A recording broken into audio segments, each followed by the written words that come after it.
Welcome everyone to the Preschool Neuroscience Summit. Today I'm really excited to have Dee DiGioia with us on the summit. She's from Mindful U University, which she's going to tell us a bit about in a minute. But welcome Dee, and thank you so much for joining us today. Thank you. I'm so honored to be here. I've watched several of your summits, so it's like, wow, I get to be on it. It's pretty cool. That's awesome. So I just want to tell you a little bit about Dee. She's a mindfulness movement and life skills coach. She has 35 years experience working in preschools as a director, also with special needs children, and she's the founder of Mindful University. I love that.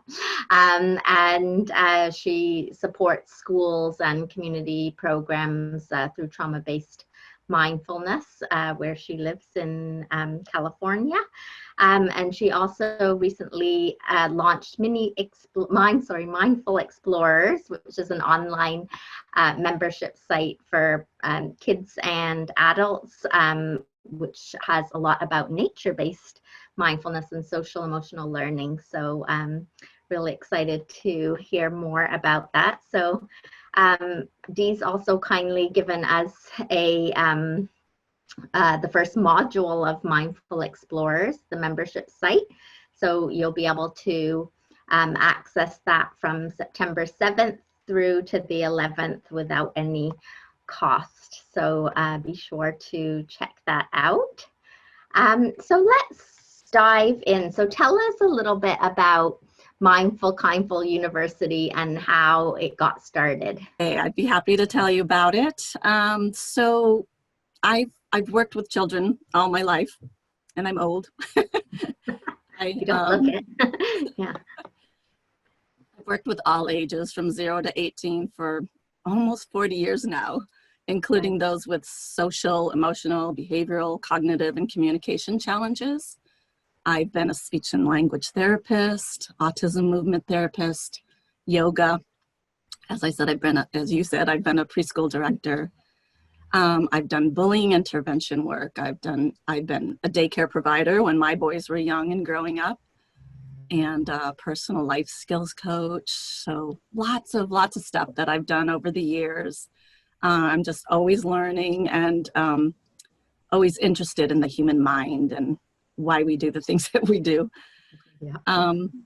But much of my career was in special education, and I started taking the unique approach of teaching school-wide programs to create that positive learning environment for my students that I worked with, because a lot of them were challenged with the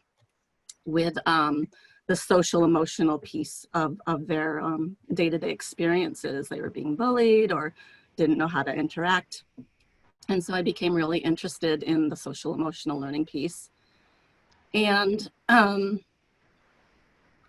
would have to say that in congruence with that, I had my own experiences. I actually grew up with anxiety. I didn't know that's what it was. Okay. I've had different traumatic experiences in my life from childhood on that have significantly affected my life. And so I was always searching what to do for myself. And in my work with children, I actually discovered the tools to help me while I was helping them. So that's kind of how I got into it. I first started with bullying intervention program. And then that kind of morphed into the mindfulness piece, because as I was learning tools to help them with that, that's when I came upon mindfulness and realized that that's the missing piece. That's the critical self-awareness, other awareness, bringing those together. And so that's how I got into mindfulness and began all my training with that. Yeah. So many of us, I think, are like exactly. that, right? Bringing our own experience and like, hey, this really works, and saying, why don't we teach this in schools? Exactly. Yeah. So Dee, tell us about what I know you do a lot of nature-based mindfulness. So what is nature-based mindfulness, first of all, and what are the benefits for children and adults? Yeah. So I'll tell you how I got into this whole theme. So I started my Mindful Kindful University program several years ago, and I've been doing school programs. I have community programs. Then when this pandemic came about, everything shut down, so I wasn't able to do those programs. So I was actually about to enter like my most successful year with school programs. I had several on the plate and that kind of thing, and this was back in the spring. And I was just like, oh my gosh, what am I going to do? I have like all this stuff that I've accumulated over the years, all my programs. And so I thought, I'm going to move it online. And I didn't really want to. It's not my preference of how to teach. And yet I'm finding now that I can actually reach more people that way, and people can access it at any time. And then the reason for getting into the nature-based piece of it was because of, in my own stress mode of the pandemic, I knew I had to get outside every day. That was my way of releasing, getting out. I'm fortunate to live on the coast of California, so walking on the beach, just everything drains out of me. So I became really interested in that aspect of how nature can support us, and not to mention the benefits of marrying mindfulness with that. And there's just so many metaphors from nature. There's so many mysteries in nature, and then there's magic in that whole journey of self-discovery. So in nature, oh my goodness, just being in nature alone is very good for our whole biology, our brains, our bodies, our minds. And Richard Louv has a term that he coined called nature deficit disorder.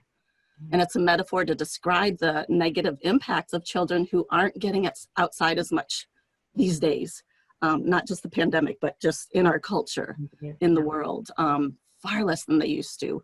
Our worlds have become so small into these boxes, into this technology. Kids like to do their games, and they get addicted because that's what the game makers make them, like, and so they're not interested in being outside. But there's literally, the research is showing that there's literally changes in our bodies because of not being outside, that we as a human species have evolved.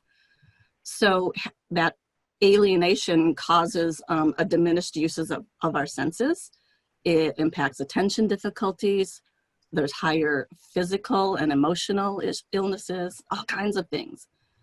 And so the science is also showing, there's so much research. I was fascinated. I'm looking all of this up specifically for this talk, is that there's just all kinds of studies on what just being in nature does. It decreases stress and anxiety. Now, all of us are going to be like, yeah, no kidding. I mean, we know this, right? But there's literally the science to show it. And just being in nature, and if you can't be in it, like I moved my whole desk. I'm right in front of a window. I'm looking right outside right now. Like during the pandemic, this is like, I knew I needed to see outside. I needed to have that access. And again, the research is proving that literally changes our brain. And so it's fascinating. So, get outside to decrease that stress. Look outside, bring the outside in with plants, water fountains. I have a water fountain, and the wind chimes out the window. So all those things to feed our senses. So there's the research on that. It relieves attention fatigue. So we are on our computers, on our devices, where we have that narrowed focus and that information overload. And so, excuse me. And so so being outside, again, just like I showed you before, it's just that draining, and it actually restores that more clarity and fuller attention in a positive way. Studies show it makes you happier. I mean, no kidding, right? Being outside. And yet, there are people who don't enjoy being outside. And I don't understand that, but there just are. And so if we can, learn that there are benefits to it, and what an easy way to help your body and mind. It helps with immunity. It helps us to be kind. It helps us to feel more alive. And then there's some fascinating stuff that I also became interested in this year is the Richard Louv that I quoted on the nature deficit disorder. He calls it vitamin N for nature. Right. And so the environment is literally a natural purifier. It releases toxins from our bodies, and that's from chemicals from plants that actually change, increases our levels of white blood cells to help us fight off diseases. I mean, I didn't know that. How cool is that? Trees and plants give us the terpenes and the phytoncides. I don't know if I'm saying that right, but it increases that happy hormone, the DHEA in us. So that reduces depression. Soil has a harmless bacteria called and they actually coined it the happiness bacteria. Right. That helps with our immunity and all that kind of stuff. So think gardening, getting your hands in the dirt. I mean, I just find that fascinating. And then other studies with another fun little term, vitamin G, for grounding. So when we actually put our bare skin, like our hands in the dirt or our bare feet on the ground, we actually get recharged from the earth. The grass, plants, stones, soil, water, all of that gives off negative ions, which when we're in that direct contact with the earth, we get that recharge. And so I have some stuff on my website about that. If anybody wants to explore that more, it's mindfulkindfuluniversity.com and then /earthing. So if you look up that, I have all kinds of videos that will take you to some really cool documentaries and stuff on that. And I became an affiliate for them because they have products that you can have in your home. So I sleep on an earthing mat so I can stay connected. Oh, it's fascinating. I love it. And then, of course, there's the vitamin D outside, too. So there's all these natural things just from being outside. Increases physical fitness, promotes social connection. You have that bonding thing if you're with your parent, kids with parents outside. Yeah. And then the last thing I'll say about that is sensory integration. I mean, what a natural way to integrate and process all of our senses in nature. Listening to the rustling of the leaves, feeling the temperature of the air, feeling the earth beneath our feet,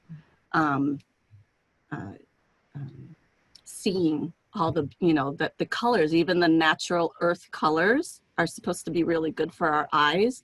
And as opposed to being on the screens, they're actually finding that's leading to eye problems, eyesight problems. So just all kinds of sensory things, even the vestibular kinds of things, having to, balance on uneven ground and going up and down hills and climbing trees and having that contact with those textures. So all kinds of things benefit us for being in nature. It's just beautiful. It's amazing, isn't it? Yeah. And the same as what you said, I like, if I start to feel any kind of stress, I live in Portugal, so it's like straight to the beach, shoes off, and then everything just kind of comes out, right? And hearing the ocean, smelling the salt water, and it's such a powerful gift. And it's a shame that a lot of kids are kind of missing out and getting addicted, as you mentioned, to these digital devices. So what can we do, Dee, for parents to support their kids to get more nature-based experiences? So I'd like to share a quote. As much as we watch to see what our children do with their lives, they are watching us to see what we do with ours. I can't tell my children to reach for the sun. All I can do is reach for it myself. To bring up a child in the way he should go, travel that way yourself once in a while. So powerful. I love that. It's by Joyce Maynard. She's a journalist. I love that. And what I'm trying to say, if you didn't get it from that, is parents are, especially, you know, I mean, parents all have the best intentions, right? We want the best for our kids. And we feel like we have to constantly be teaching them, but really, all eyes are upon us as parents. And so my number one advice for parents would be to establish your own mindfulness practice, embody that practice, cultivate those inner resources for responding to stress, especially now, and the challenges that come with parenting and pandemic and life. So really, it's about that self-care in the small amounts of life as it unfolds. And that the greatest gift that we can give children is our presence, our well-nourished, balanced, and healthy presence. And I can't stress that enough. I actually did not know any of this. My children are grown. They're, oh my gosh, they're in their 30s. I actually struggled because of my anxiety growing up and the unresolved trauma. We didn't have Facebook and all this stuff back then. So I struggled alone without knowing how to help myself. And I didn't have a healthy family support system and all that. So I actually struggled with depression later in my parent life. So this is why I'm very passionate about this. I believe, I think it's maybe even harder now because of the social media world and always comparing ourselves to I always call it the Pinterest moms with the perfect lives and all that. And, you know, behind those screens, life is not perfect, right? Yeah. It's hard. So that self-care is essential.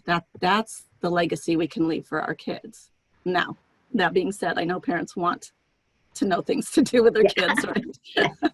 Yes, so maybe you can give us some examples of Absolutely. So just again, you know, children can't be what they can't see. So you, the parents or the educators, if they're in, you know, like a preschool or something, you're going to be the one to model the enthusiasm for being outdoors. Let's do an outdoor class. Let's have our daily outdoor time.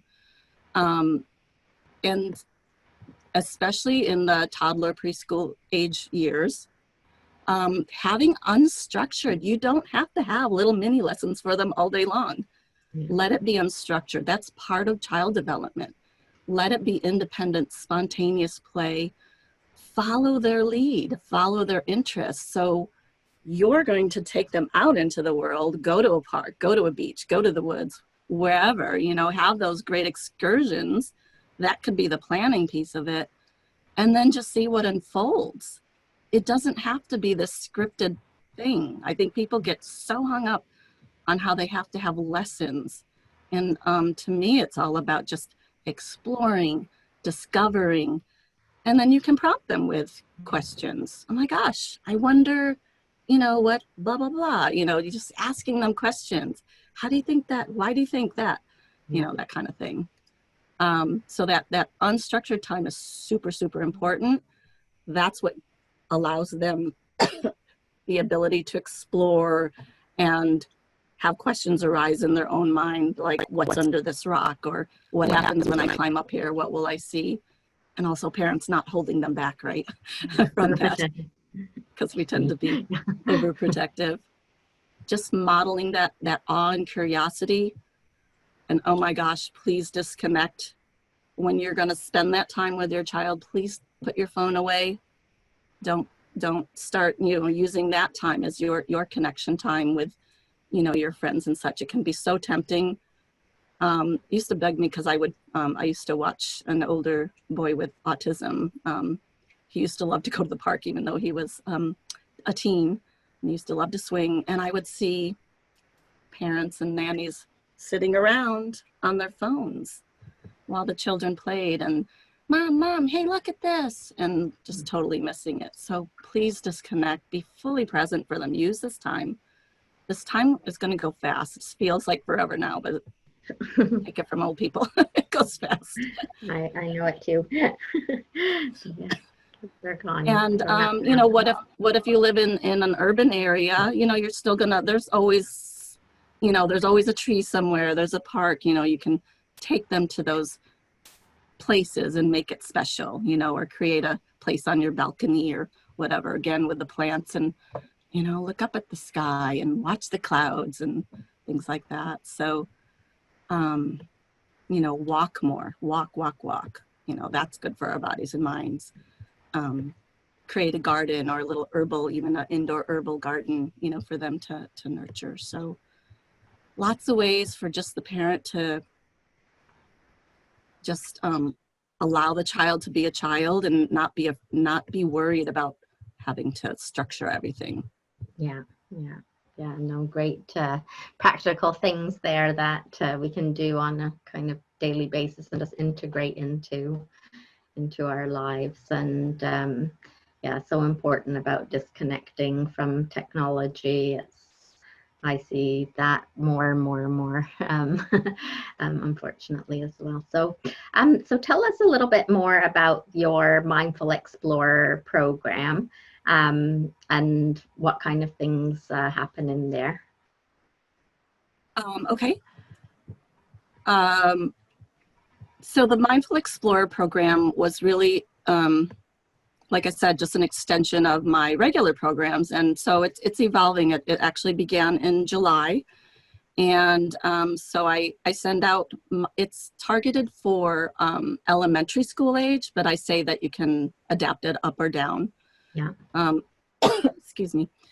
And I actually have families in it. So there's just like one family price and you come in. And so it's really geared towards the elementary, but I have kids K through 8 in it right now that are members. And then some have the younger siblings. So, and it's also for the parents. So I have like a support aspect, but basically the lessons, so I'll have, and I create, you know, Mr. Rogers was my role model. I love Mr. Rogers. I love how he personalized and had conversations with the audience, you know, looking through the TV. And that's what I try to do on what I create. So I create videos that have, sometimes you're seeing me, and then I edit in images, and then it's me, and then images to make it interesting, but it's me talking to the children. And then, so I'll have like a main lesson. So for example, the module that I'm going to make available the week of September 7th, so people can take a peek at if they might want to be interested in joining the membership. It's called Summer Sensations, and all our themes are going to be evolving, creating that rhythm of nature. So this one's Summer Sensations. And so I have a lesson on emotions are like the weather. And I love that. And that will be our recurring thing. What's your inner weather? You know, is it stormy? Is it cloudy? Is it sunny? Is it calm? You know, so using those metaphors and the principle that emotions like the weather are always changing. I live on the coast. It could be foggy one second. It could be sunny the next. It could be cold. It could be warm. It's just always changing. We're not always going to be happy, and that's such a common misconception. And I really want people to understand, parents and kids, it's okay to be sad. It's okay to be mad. It's what we do with it that might not be okay, but how can we take care of it? So I use that language. How can we take care of our emotions when that inner weather comes up? For this particular module, we look at the stormy, hot emotion of anger and how to take care of it. I have some mindfulness practices. So each lesson and each video is recorded, so you can do it on your own time. It's under 10 minutes, so you watch one day, watch one another. So I don't want you online a lot. Then there's the offline practices and activities to do. There's activity sheets, there's art activities, there's learn that practice, now go do it kind of thing. I have a guided look, listen, feel, using guided imagery for practicing mindfulness is so powerful because our minds actually create that experience. And I mean, if you think about it, if you were to sit here and conjure up this story in your mind about being on an airplane and the airplane is starting to crash, and you let your mind, let that story run, you're going to feel that in your body. And that's the power of what our minds do. Okay, so now how can I switch that story, right? And so that's what a guided imagery mindfulness practice is tuning into, oh, I'm in the forest now. Oh, what kinds of trees are there? So now you're accessing all your senses. You're looking, you're listening, you're feeling to have that physiological change in your body and mind. It's powerful. I love doing guided imagery.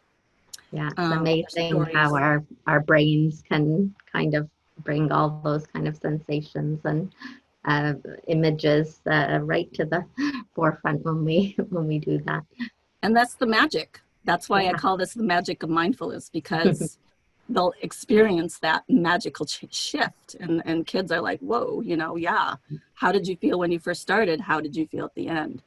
Isn't that magic? You know, I always talk about magic. So it's a lot of fun. Yeah, I love that. So Dee, just before we finish, by the way, we'll have the links to all of these programs and Dee's social media and everything, so you can check that all out. So don't worry about that. But just before we finish today, is there any last thing that you want to share with our audience around this nature-based mindfulness?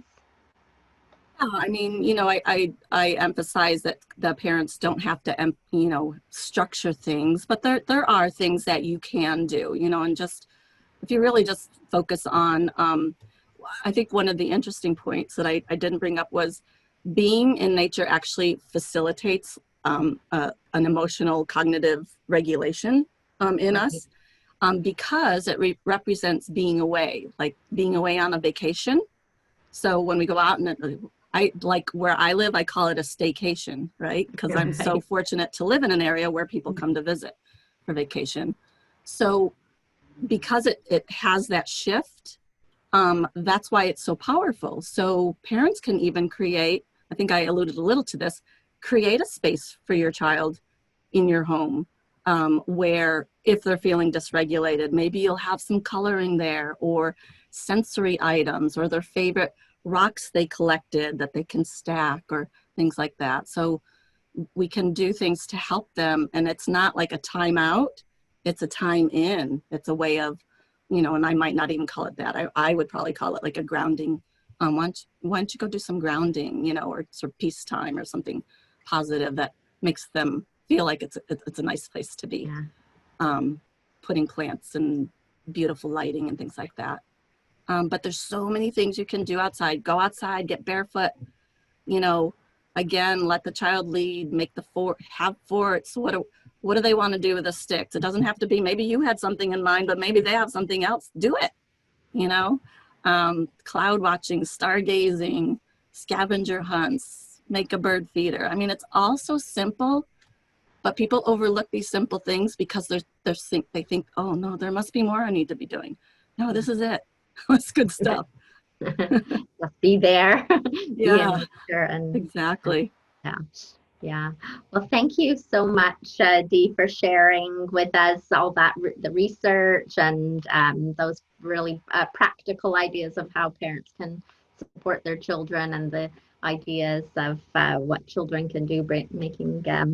I love the one about having the little herb plants inside the house. I love bringing nature into schools and homes too. So I think that's a great one. And thank you for sharing about your program.